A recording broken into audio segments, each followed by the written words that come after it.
साथियों, आज हमारे कई विधायक साथियों से बात हुई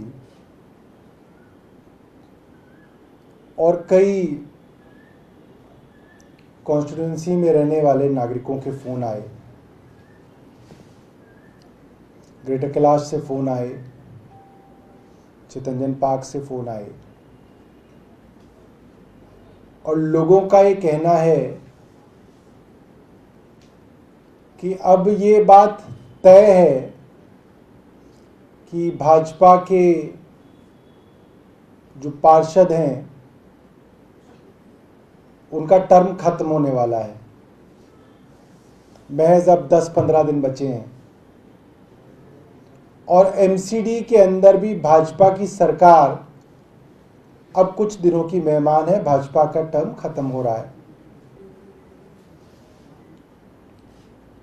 तो जाते जाते भारतीय जनता पार्टी ने एक स्कीम बनाई है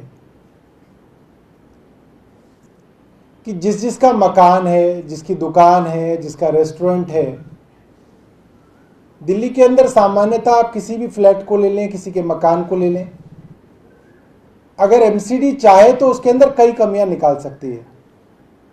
किसी के छज्जे का साइज कहेंगे बड़ा है, किसी का कहेंगे कि आपने ये एरिया कवर कर लिया, किसी से कहेंगे कि आपने ये वाली फ्लोर ज़्यादा बना ली, ये कमरा आपने फालतू बना लिया, यहाँ पे आपका गार्डन यहाँ पे है। मतलब अगर एमसीडी का बिल्डिंग डिपार्टमेंट चाहे तो प्रधानमंत्री निवास की बिल्डिंग के अंदर भी कमियां निकाल सकता है। तो अब यह कहा गया है कि आप घर घर जाइए और लोगों को धमकी दीजिए, और लोगों को डराया जा रहा है, धमकाया जा रहा है कि आपके मकान जो है उसमें यह कमी है और अब आपके मकान को बुलडोजर से गिराया जाएगा, और अगर आपको बचना है तो इतना पैसा आप दीजिए। तो पूरी दिल्ली के अंदर लोग डरे हुए हैं और लोग इतने डरे हुए हैं, कह रहे हैं कि अगर हम खुल के बाहर आएंगे तो हमारा तो मकान पक्का गिरा देंगे कि तुमने हमारी शिकायत करी। तो आम आदमी पार्टी ने यह फैसला किया है कि आम आदमी के कार्यकर्ता और आम आदमी के विधायक जहां पे भी इस तरीके के गुंडे, इस तरीके के लफंगे गुंडागर्दी करते हुए, किसी को धमकाते हुए, पैसे मांगते हुए पाए जाएंगे, तो आम आदमी पार्टी के कार्यकर्ता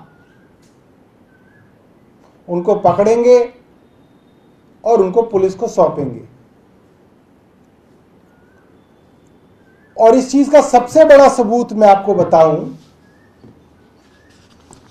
आदेश गुप्ता ने दिल्ली नगर निगम के महापौरों को एक चिट्ठी लिखी है जिसमें लिखा गया है कुछ और बताया जा रहा है कुछ और।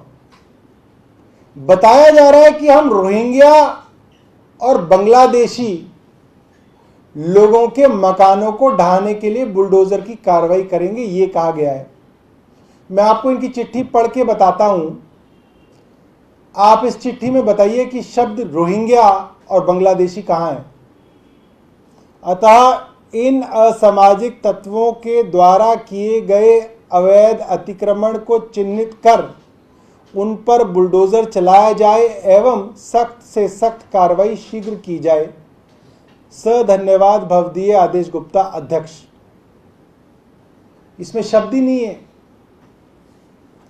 तो जो पावर दी गई है और जो डायरेक्शन दी गई है वो ये है कि आप देखिए कहां कहां पे भी थोड़ा भी अनऑथराइज्ड कंस्ट्रक्शन है और उस पर बुलडोजर चलाने के आदेश दिए गए हैं, औपचारिक रूप से आदेश दिए गए हैं। और पूरी दिल्ली में पैसा इकट्ठा करने की एक सुनियोजित स्कीम भाजपा ने चलाई है। अब से पहले भी भाजपा के पार्षद मकान बनाने के लिए पैसे मांगते हुए रंगे हाथों पकड़े गए हैं। इनके वसंत कुंज के पार्षद थे, रंगे हाथों 10 लाख रुपए लेते हुए सीबीआई ने उन्हें गिरफ्तार किया था। सीबीआई को बताया गया था कि कोई जेई पैसे लेने आएगा। सीबीआई चली गई, पता चला कि काउंसलर साहब भाजपा के पार्षद ही पकड़े गए, पैसे लेने आए थे। एक बात तो ये। दूसरी बात, स्थिति की गंभीरता को समझते हुए उप मुख्यमंत्री मनीष सिसोदिया जी ने आम आदमी पार्टी के सभी विधायकों को औपचारिक पत्र लिखा है और उनको कहा है कि इस तरीके की सूचना मनीष सिसोदिया जी को भी आई है। उनके पटपड़गंज में नागरिकों ने उनको बताया है कि भाजपा वाले घर घर जाकर, दुकान दुकान जाकर धमकियां दे रहे हैं कि अगर पैसा नहीं दिया तो आपका मकान, आपकी दुकान, आपका रेस्टोरेंट बुलडोजर से गिरा दिया जाएगा। अतः मनीष सिसोदिया जी ने सभी विधायकों को ये चिट्ठी लिख के कहा है कि आप लोग चौकन्ने रहें। और मैं आखिरी का पैराग्राफ पढ़ के सुना देता हूं। मेरी सभी विधायकों से अपील है कि भारतीय जनता पार्टी की इस नाजायज वसूली के खिलाफ लोगों की मदद करें। अपने क्षेत्र में सभी जगह लोगों को बताएं कि दिल्ली सरकार व आम आदमी पार्टी जनता के साथ खड़ी है। अगर किसी भी विधायक के संज्ञान में ऐसा कोई मामला आता है तो लोगों की मदद करें और वसूली करने वाले भाजपा के गुंडों को तुरंत पकड़कर पुलिस के हवाले करने में मदद करें। साथ ही ऐसे मामलों को तुरंत सरकार के संज्ञान में भी लाया जाए। मनीष सिसोदिया, उप मुख्यमंत्री, दिल्ली। तो ये आज का पत्र है। अगर आपके मन में कुछ सवाल है इस विषय से तो आप पूछ सकते हैं।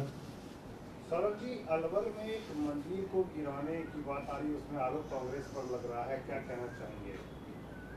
देखिए, मुझे याद है गुजरात में भाजपा की सरकार के दौरान इन्होंने एक नहीं सैकड़ों मंदिर ढाए और रिकॉर्ड पे।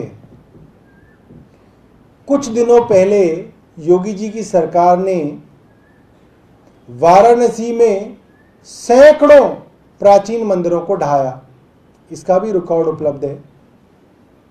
और अब पता चल रहा है कि राजस्थान के अंदर भी भाजपा की नगर निगम है और उन्होंने बाकायदा हाउस में ये पास किया कि इस प्राचीन मंदिर को ढाया जाए।